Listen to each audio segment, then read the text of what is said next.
And welcome to Stream of Consciousness Podcast. And welcome to Stream of Consciousness Podcast.com. I'm your host, Joel Sulphur Cox. It's my co-host, Joe Match Stout. You're Sulphur. Mm-hmm. Sulphur and Match. So we're like a crime-fighting team.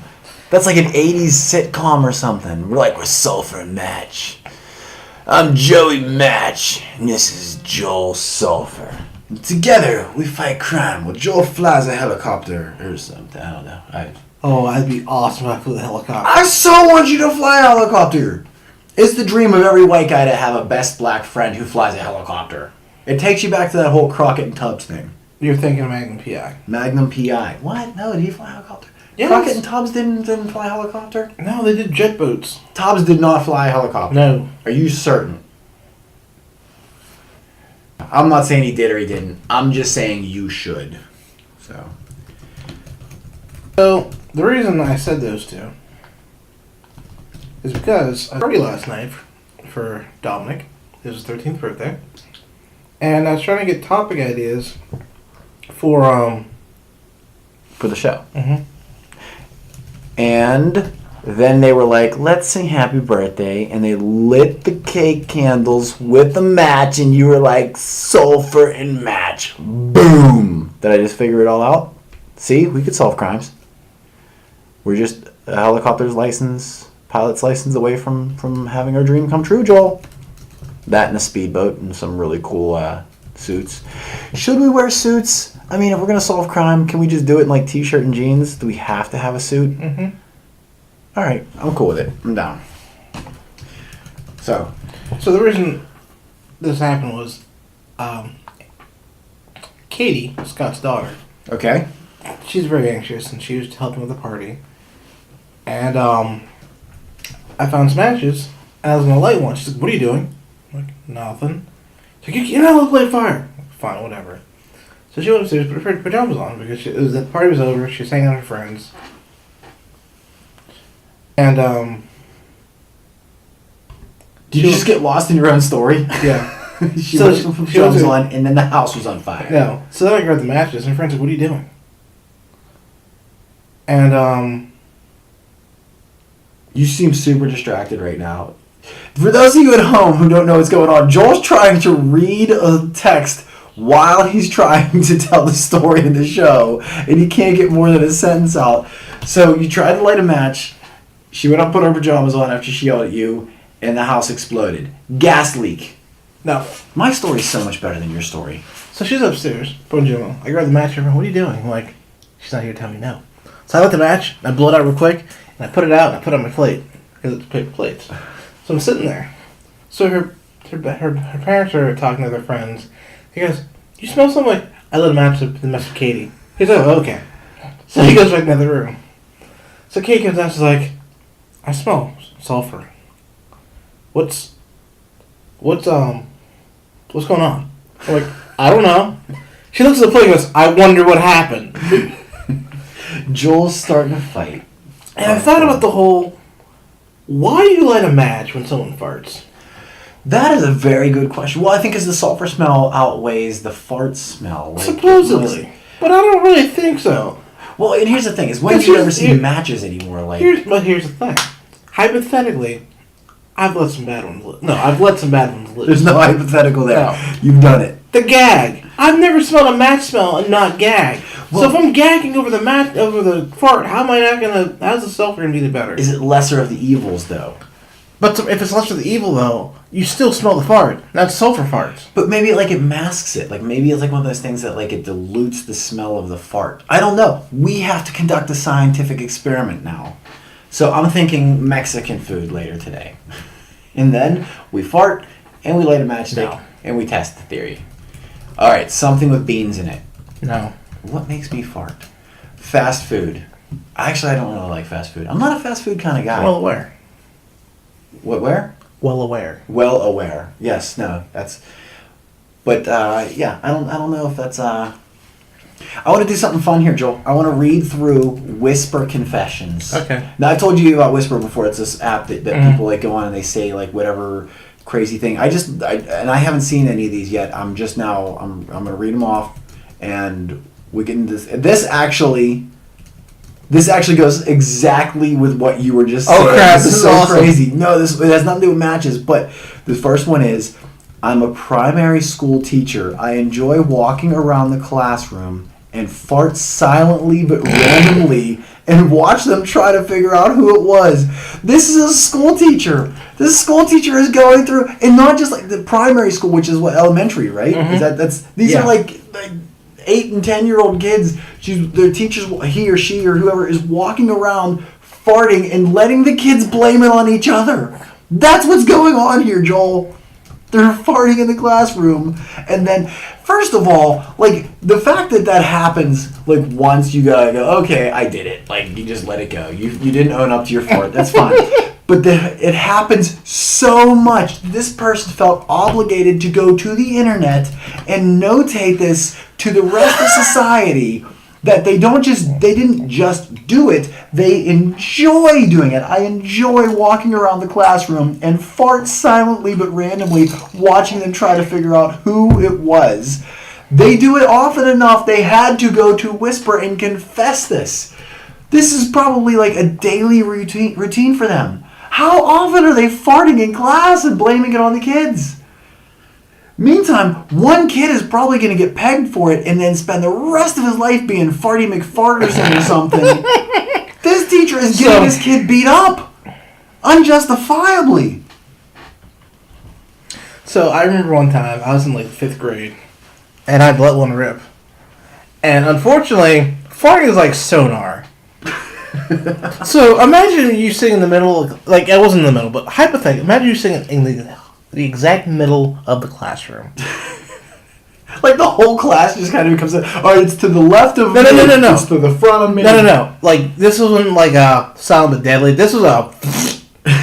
It's a noisemaker. Everyone looks in my direction. You had a bottle rocket? It was so weird. Like, the kids on this side looked that way. The kids on that looked that way. The kids behind me looked back. And it's like... Everybody just zoomed on you. No hiding who did it. It was definitely you. That's funny. I've let one rip in high school a couple of times. Like, we've all done it. Everybody's done it. But you kind of like, and I think everyone's done it, and everyone imagines that they are the one who has done it. Like, I think every person out there has farted once in class and went, oh, I was the one who did it. But everybody's done it. Like, the person to your left and to your right and in front of you, everyone did it. But, like, I let one rip one time. I was in class, and I just was like, it snuck up. I didn't know it was coming, and I just, and it went out. I just... Make that sound again! It went, and my reaction was, like, it was already too late. It was already out of me. But in my head, I can stop this. I can fix this problem. So I literally put my hands... I lifted my butt up and I put my hands on my butthole and tried to block the fart with my hands. Like, maybe you don't do that. It was already gone. It was out. It went boop, and it was out. And I was done. The one movie I'll never forget.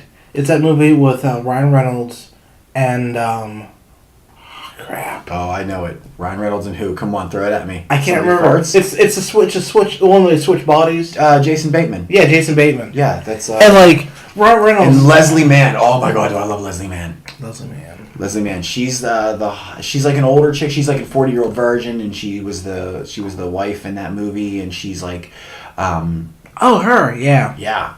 Oh. So. Oh, I would.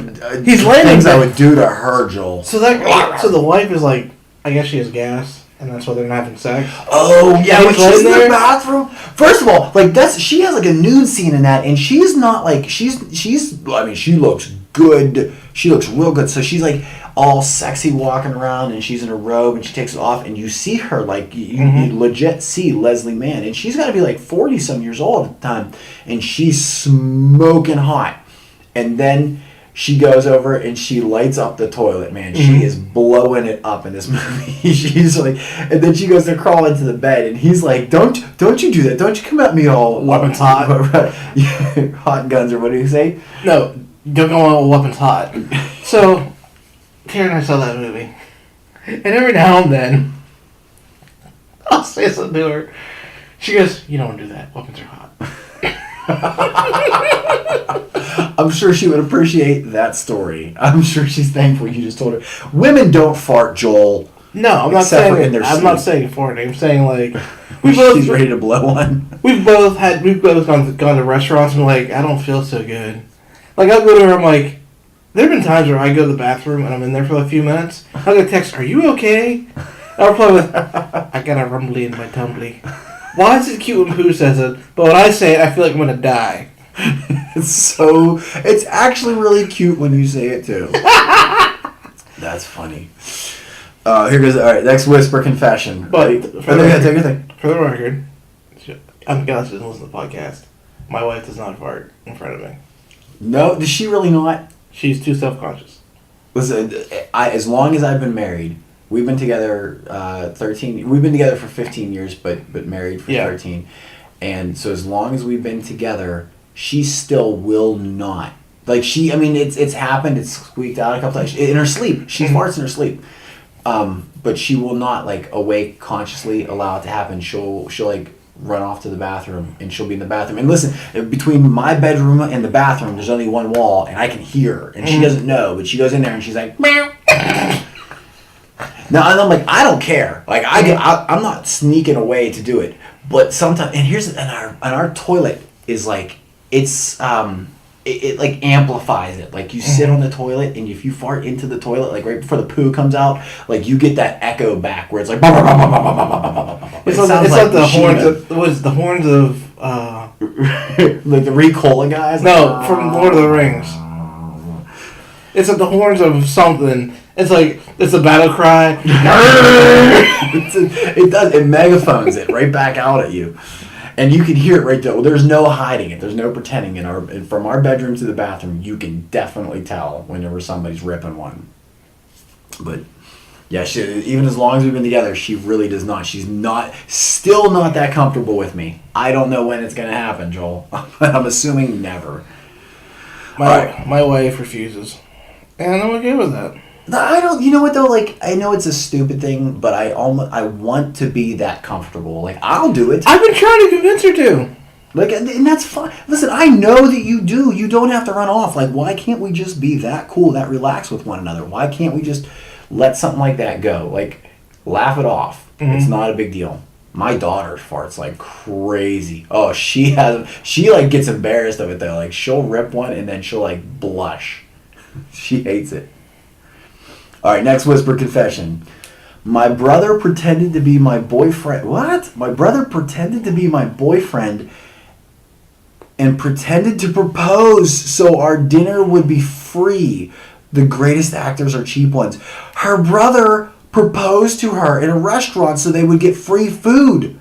Like they were like, "Hey, I got an idea. Let's not pay for our food. Hey. Let's get down on one knee and propose." I'm a little on cash this week. I will propose to you in a restaurant to see if we get free food. I'll do it. I'm not ashamed. But here's the thing. This is her brother. Like, what if somebody's like, "Oh my God, what a wonderful moment. I'm going to capture it on film." What if one of their friends was there and got it on camera? And now it's like it would hit out there in the YouTube and the universe and Facebook and everything. Like, what if they had, if like what started off as a joke became like something that would haunt them for the rest of their lives over what? Not wanting to shell out $10 for your chicken parm? Can you imagine like having that haunt you, following you around? Like it's not like her friend. It wasn't like her best friend did it. Her brother. Her brother. And whose idea was it? Was it hers or was it his? And they agreed to it. One of them said, "Hey, I got an idea. Let's not pay for our food. Maybe we'll get a free dessert. Maybe they'll cash check. Maybe we'll have to pay full price and everybody will think that we're incesting." But one of them said it and the other one went, "Yeah, let's give it a try." And they did it. Her brother got down on one knee. Where did they get the ring? Maybe they were already married, like to other people, and they were just having like, how like is this? I don't know how old they are or whatever. But that takes some balls. You gotta be pretty nuts to do something like that. That's wild. Have you ever been in a restaurant wherever somebody proposed? Never. I was not. It wasn't at a restaurant, but I was at Chuck E. Cheese. Not a Chuck E. Cheese. Who proposes at Chuck E. Cheese? No, it's the piano place. Sing Sing. I was at Sing Sing, the piano bar. I hate Sing Sing. Eat it. the one guy, it was her, whatever, it was their anniversary or like whenever they were dating or something, I guess, or something. I don't know what it was. Maybe it was her birthday. I don't care. So he tips them and she comes up and they start playing some Elton John song or something, and so they're playing the music and everything like that, and I just know it, like I can feel it, like something's askew. My spider sense went off, and I'm like, no, what's gonna happen? And I'm clear across the room, and I see that like they're dancing and they're playing their song and everything, and like so the dude playing the piano like turns around and starts talking to her and asking her how long they've been together, whatever. And while he's talking, the dude gets down on one knee. Her boyfriend gets down on one knee. And then the piano guy turns her around and he proposes to her right there. And everybody's like, oh, and everybody's losing their minds and screaming and cheering for them. And I'm in the background going, don't do it! Save yourself, man! Only I didn't say it because Sarah was there and she would have punched me in the face. And also, I don't want to ruin their proposal because that seemed like not the right thing to do. But I've never been in a restaurant where somebody's proposed, but I did witness a proposal in that. You know what would be awesome? I just thought of What's that? a proposal someplace fancy, and like that's going down, and just about as about to propose, some dude runs in. Bob, don't do it! It's your friend Bill, but from the future. She's gonna cheat on you, and she's gonna take you for alimony. Don't do it! And he just puts the ring back in his pocket. He's like, never mind. In a time travel situation, yes. I can see that happening. No, but think about it. You're at a fancy restaurant. Imagine you are like about to propose though, and like future version of you comes down and says, "Don't do it." What do you do? How do you don't do it? How do you know? I don't know if I trust future me. You always trust future you. Future you is so much better than past you. I can't trust present day me. I'm definitely not trusting future me. I was sitting the other day, and I was thinking about the whole like. I don't know if you ever heard it. Where do you go? Well, past me. Thank you very much. Hello, past me? No, past me. Like you always say, like, well, past me. You're smart. We were just having for some reason that didn't make sense in my head. But I remember one time like, for future Jules, probably I'm gonna do this. I should do that. Or like I know I'm like, for example, come back from vacation. Like I'm going on vacation. Like set your clothes out for work the day before. And that was like the night before you leave for vacation. So when I come home at 2:00 in the morning and I go to bed, and I roll to bed at 6:00 in the morning, get ready for work. Everything's right there. Ready to go. And you refer to yourself in third person, in future and in past tense now. So I'm like, thanks, past me. That was very smart. I appreciate me. All right, one more. Okay, so another whisper confession. I climbed onto the roof so I could get good lighting, but I ended up rolling off and landed on the trampoline, and the bounce was so strong that it shot me through the dining room window. What?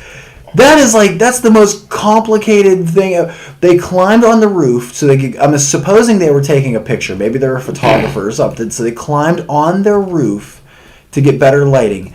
Rolled off the roof onto a well-placed trampoline. This sounds like baloney. This is not a real thing. They climbed on the roof to take a picture, fell off the roof, luckily landed on a trampoline that was precariously placed right underneath the spot on the roof they happened to be standing, so that they bounced so hard that even though they fell off the roof, they bounced back into the house through the dining room window. None of that actually seems true. Nope. I don't believe any single individual part of that, except for that they maybe have a roof. I'm not even sold on the trampoline. I think that's probably a lie too. I'm willing to bet there's a window near the dining room. Other than that, total BS on that one. I'm calling that an absolute lie. Who falls off the roof and lands on a trampoline? It's like a 1920s black and white film where the firefighters trying to catch you with the... You would not land on your feet.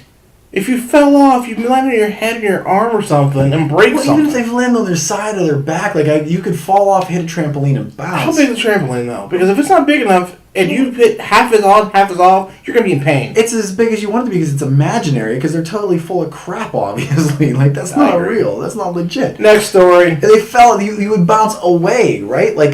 I'm not really good at math or geometry or physics, but I imagine you fall from the house, you bounce away from the house. Does the house have its own gravitational pull? Well, technically everything has its own gravitational pull. Not strong enough. Give me another one. I have a professional career. I'm a mother of 3. I'm a member of the PTA. I run our neighborhood watch group. I smoke weed every day. Smoke weed every day. That's okay. All right, I get that. Like, that's like no more obscure You know what's funny? than cops who smoke weed and You stuff. ever, Like, you ever hear of Joey Diaz? no, who's Joey Diaz? So he's some Cuban comic. I discovered him. My buddy Eugene pointed him out to me because he was in town a month ago, and I wish I would have went to his comedy because he is amazing. Is he funny? Yeah, he's an older Cuban guy. He's done some stuff. Like, I'm surprised he's still alive and not dead or in jail. But I showed him on YouTube, and he was interviewing this girl. I don't know who she was. I guess she's a comic or something. But she talks about how, like, she smokes pot because it balances her out. And her daughter's like, Mom, you need to smoke a little bit. You're a little high strung. Like, that's how she deals with post, what's the depression thing? PSD? No. The women get after Postmortem. Not postmortem, that's after death. Wait, there's something like that, though. Yeah, the postpartum. Yeah, postpartum depression. And here's the thing: is I personally don't smoke. No, weed. I'm not. What I'm saying is, there's different kind of people. Like when I went to when I was in high school, I was taught drugs are bad, weed is bad, weed is how you get is whatever. When I went to college, I discovered functional potheads. Okay. Like Yes. these people function on a whole different level. Like I'm talking like. Well, and here's the thing: is there certain things that and I do think that you know in general, and I say weed, but really like I always break it down into either like pot, weed, whatever, or marijuana. Marijuana, it can be very medicinal. It does serve a lot of purpose, whether it be glaucoma or whether it be pain management, or there's people who have mental disorders and stuff that it helps them keep that under control, seizures and things like that. It actually has a lot of function. The problem is that every pothead out there wants to go, oh yeah, I've got that problem too, and now, like, and I think that's why marijuana has not become truly medicinal for the most part. But it does have a lot of it can be a very useful tool, but it's not needed for everyone. I personally do not need weed. I don't need marijuana. I don't need that for any part of my day. Nothing about what goes on in my life is that's a necessity. But there are people out there who do need it. If I were somebody who wanted that, and I think people are going to try to take advantage of it. Yeah. And it's one of those things where the uses for it are not really necessarily. What I'm saying is, there's people who get high because they just want to get high, and there's people who get high. That I've learned to get high because it helps with stuff. Right. Like I knew this one kid that worked with us in the school district. After he went to high school, went to college, he had all these eating issues, and pot was the only thing that really helped him be able to eat like normally. So it wasn't like he was just smoking to get high. He was smoking pot because he could actually eat. And that's where like that gets tricky. Is the people who do maybe need it medicinally are the people who have those I don't want to say minor problems, but those problems that are not like quite chronic or severe to the point where like OxyContin. There are people that are hooked on Oxy, but they are people who had major pains, like they were in car crashes or they had surgeries where they needed something to take that pain away from them, where it was like more severe. Weed is not the same thing. Smoking a joint is not going to take away quite that level. It'll take the edge off of it, but it won't. It's not drastic enough. But here's the other side of it is, as far as marijuana goes, it's really not that dangerous of a drug. Like alcohol is more severe than marijuana is, and I drink, and I'm willing to admit, as a non-pot smoker, but as a drinker, that alcohol is more dangerous of a drug than marijuana is, even though I do the one that I say is worse for you. So I think that, but it's just something that I think would get too easily taken advantage of, and I think that's why they haven't, as of yet, made it a medicinal thing or brought it into the medical field, basically is what I'm saying. How we doing on time? We got some time? Yeah, we got plenty of time. All right, you want to read another confession? Yeah. Walking through the middle of a busy town, not realizing I had red lipstick all over my face and a condom packet stuck to my jeans. I'm a guy. Okay, walking through a busy town, he has lipstick all over his face, Now, all over his face to me doesn't sound like Nice. this dude was putting lipstick on. Like, he wasn't Nice. wearing lipstick. Like, this was Oh, he like... was wearing lipstick because he took off the girl who was kissing. but he wasn't like in drag or anything and then got changed. He didn't Mrs. Doubtfire this one. Like, he wasn't like makeup up and then changed back. Like, he's down if he fired any misses. and obviously, okay, now here's the part that I'm a little skeptical on.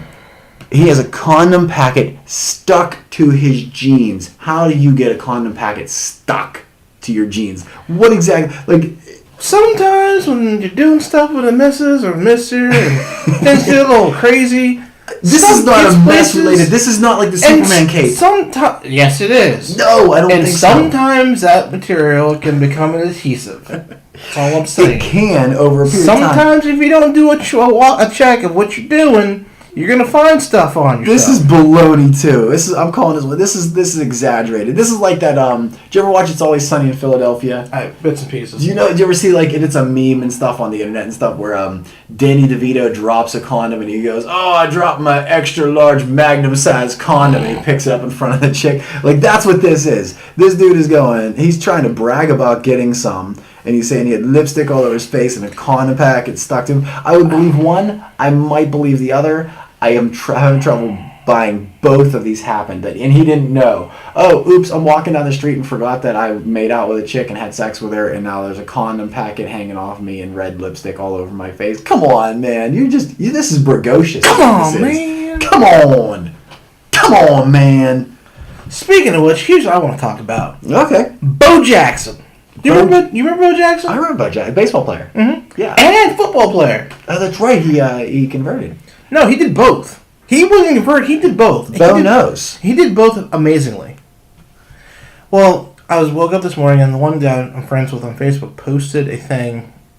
It was I guess it's I don't know if it's a full documentary, but it was like a 10-minute. It was like a 5 to 10 minute clip on Bo Jackson and how amazing he was in the '80s. And I'm like, I would sit down and watch that because that dude was amazing.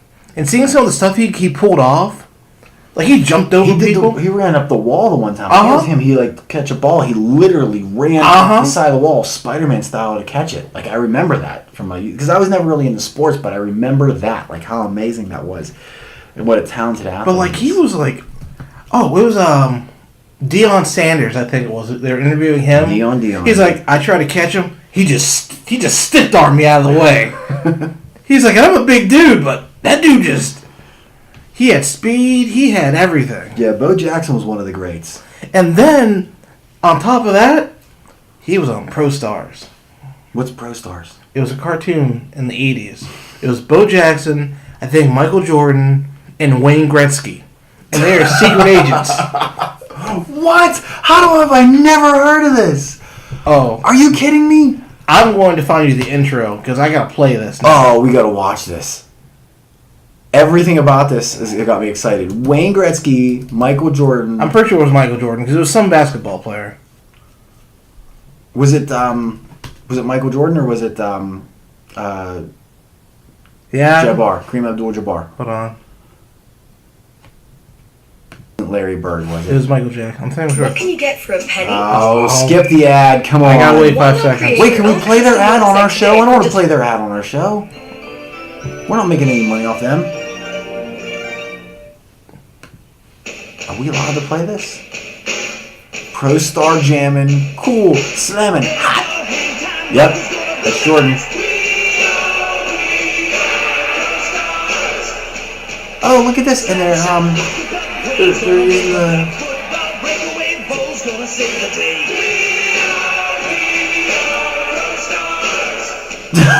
This is terrible. I love it. How have I never seen this? It was in the 80s. No, but still, I was. But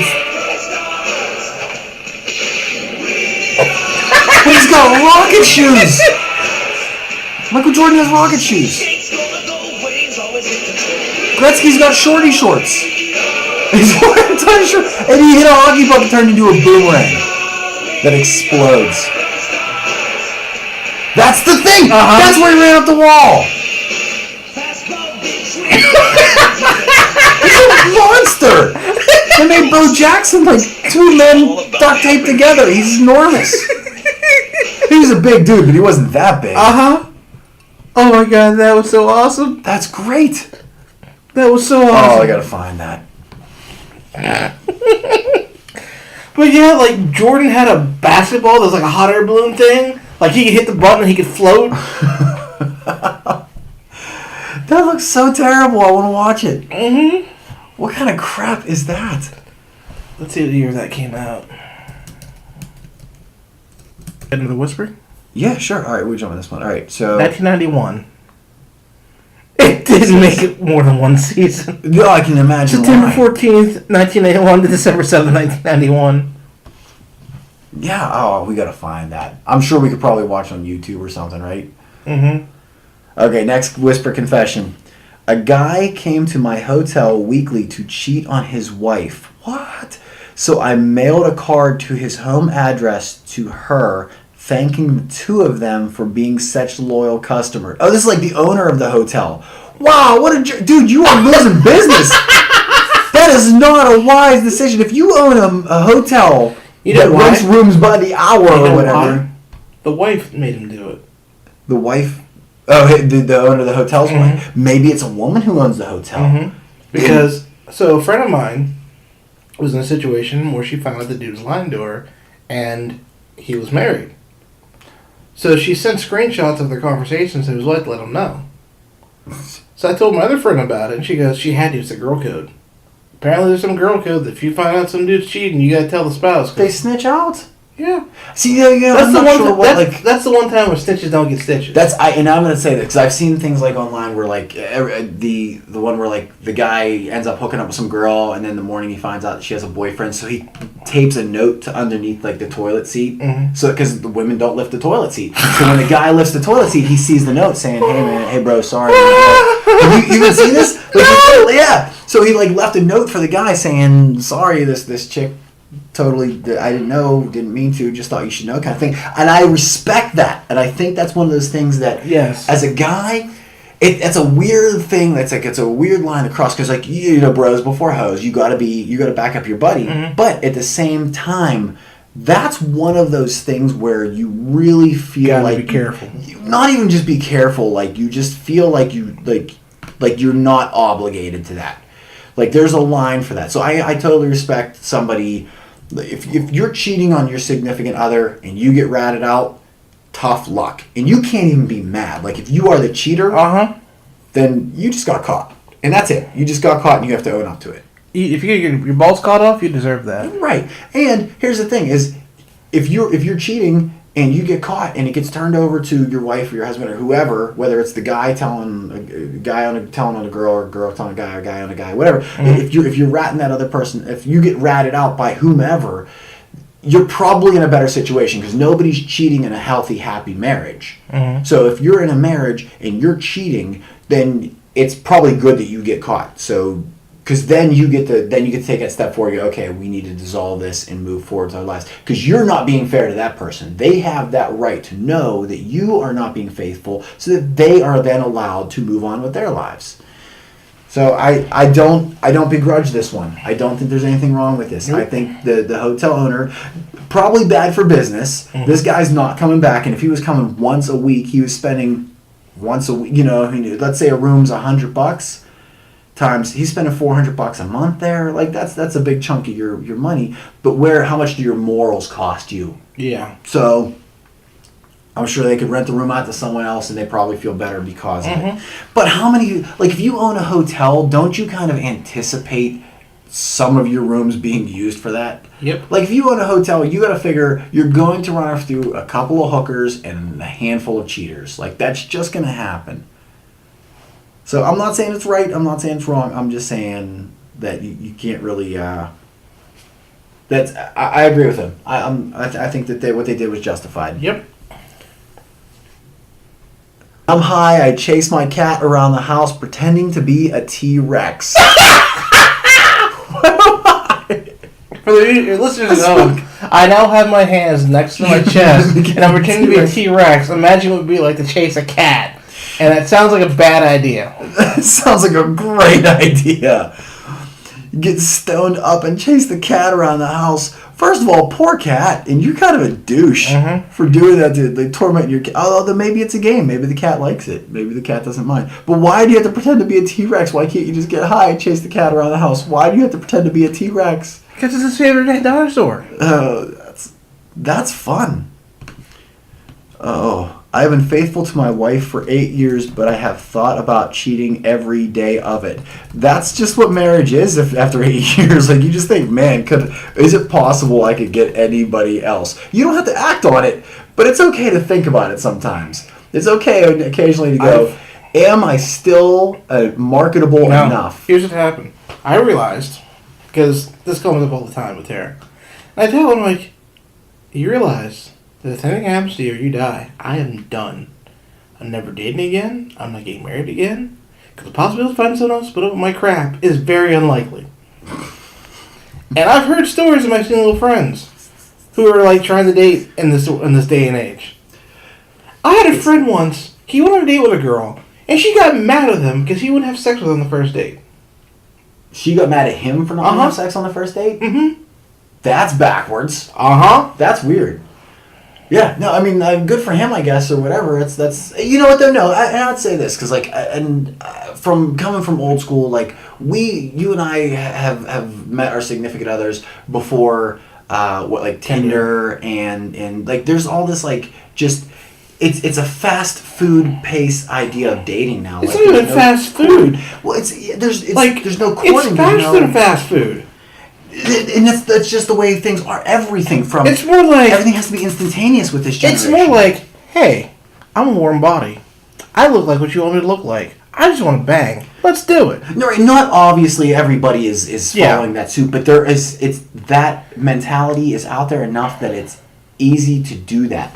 And I think there's always been like a pressure on women to kind of put out, but and maybe vice versa. I guess it's kind of always both. But you've always had to get to know someone to get to that point. Like it used to be, you would go to the bar, you would try to buy someone a drink, and maybe chit chat with them a little bit. And if you were lucky, you could take them home. And that was about the quickest you really got into a sack with somebody. Now with all the technology and with between Snapchat and Tinder and all the other stuff, like you can literally meet someone, not even know them, just know that they are 3 miles away or 10 miles or whatever, and then you can send them a naked picture of yourself and you could be banging before it, like as soon as you meet them. We're basically prostituting ourselves, not we, but I mean some degree of people can fast track this. Do you remember whenever you used to have to take a girl, like there was the third date, that was always the rule. Third date was the soonest you're allowed to put out without being a whore. Like if you put out before the third date, you're a slut. And every girl had to wait till at least the third date before they were allowed to allow it. And usually it took longer than that. But that was always the mentality. There was the 3-date rule. But now it's not even that. Like now it's just you just go for it. Like there's no refrain to this generation now. And if like in being our age, if we were to get back out there, first of all, at 37 years old, if I were to have to go back out on the market at this point, not only one, all of the single girls are way too young for me at this point. Anybody my age who's single is single because they also are in the same situation I am, which there's a good chance that they're either crazy and that's why they're no longer in a relationship, or it's going to be one of those single mom type things where their husband was a bad guy and he was a jerk. Now I'm going to have to take on all the responsibilities of his mistake. He cheated, so now I'm not going to be allowed to talk on my phone out of the room or type things. Like you're going to be held to those standards. So there's always going to be some baggage at this day and age. At this age, at being like my age, to get back into a relationship, if I were to ever have to go back out into the dating market, even with all the Tinder and everything, first of all, women my age don't Tinder, and even if they do, sure? I don't know, maybe they do, but I'm saying far less likely than like the 19, 20, the college age kids and such. But like at my age, they're probably not Tindering as much as, like, I'm sure every single young person has a Tinder account, whereas every single older, not necessarily older, but like that mid to late 30 range, or 30s at all. Anybody who's single in their 30s probably does not have a Tinder account. And there's a certain hoariness that's associated with that. So a mature woman who doesn't want to consider herself, floozy or easy or whatever, is going to probably not even approach something like that to then put it back out there. So it's more difficult at a certain age. But on top of that, we come from that mentality from that older generation where you expect to be taken out. Like, you expect to meet somebody in a work environment or at well, nowadays it's probably the whole, if you bring condoms, that's chivalry. Yeah. That's and if you pay for not all. If you pay for the hotel room, that's chivalry. I don't believe right. If you pay for the hotel room, then the odds are the manager's going to send a letter to your wife. If you learn her name. Yeah. That's probably so. How many people do you think have hooked up and either had fake names or don't even know their last name? All they know is that Ashley's 3 miles away and she likes puppy dog faces in her Snapchats. Like, that's a different world we live in. But I'm gonna go see my wife after this podcast and tell her I love her. But think of it this way: like generations before us, multiple generations before us, even really, like it was standard that you met a woman, you courted her, you would take her on dates. You wouldn't even be intimate with her until after the wedding day. Like, the honeymoon was when women lost their virginity, when you go back certain hundreds of years ago or whatever it was. And that wasn't abnormal. Obviously not all of them, but some of them did. Today's standards, that's nowhere near as common. So really, I don't even bother wearing white anymore. We were the whores of our generation, and now this is... So there's being promiscuous has definitely become more acceptable, but is it right or wrong? It's not really for us to say. I'm saying I forgive it. I allow it. Okay. We're going to wrap this episode up. All right. I like this whole whisper thing. We should do a whole episode just on these. We just did! We can literally just did! We went a little off track. I could literally read these and just talk about them all day. Well, we'll think about that next time. Maybe next time. Folks, you know the drill. I'm not telling you, because we're in pretty high up in the episodes now. So if you don't know by now... Yeah, if you can't find us by now... Shame on you. Shame. This is not peekaboo. Yeah. This isn't hide and seek. Yeah, what he said. So just do it. Yeah, do it. Your pet spayed or neutered. Yeah. Or whatever. And your children, too. You have your children spayed or neutered. You'll thank me later. And if you aren't spayed or neutered, have yourself spayed or neutered so you don't have children, so we don't have to listen to them be whiny little butts. Yeah. Trying to watch a Disney movie at the theater. If I'm an adult and I'm 39, I can see a Disney movie by myself. No, I'm not creepy. You can't watch 2 cartoon rabbits trying to figure out how to solve a crime. Yeah. Without some little snot-nosed kid telling me I don't belong there. If I want to watch My Little Pony, I can watch My Little Pony. Yeah, brownies. Brownies all the way. What are we talking about? I don't know. All right, good night, everybody. Good night.